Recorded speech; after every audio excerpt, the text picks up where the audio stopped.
ibi bintu ntabwo bisanzwe, aho uwitwa Waboy Yamano ari gukora amabara muri ino minsi.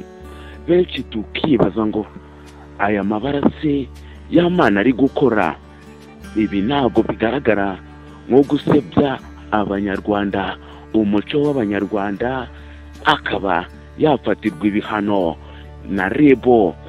Benshi aho twibaza byaducanze biri kudushobera, ese Waboy ibi bintu abitegwa n'iki byo gukwirakwiza aya mavideo, gukora ububi?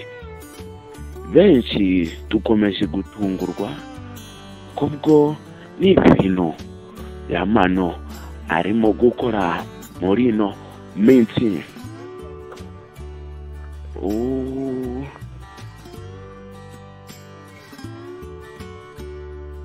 Ubu benshi mugiye kujyaho umuntu ke muri komenti ngo ibihano ndi kumusabira ntabwo bibaho.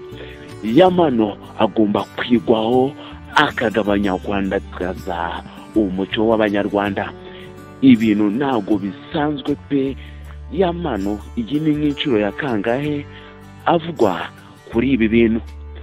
Nje ndi Salomon Nyawe, nta kindi musaba, komeza udushyigikire kandi subscribe kuri YouTube channel kugira ngo ibintu birushaho gukomeza kugenda neza. Ciao ciao.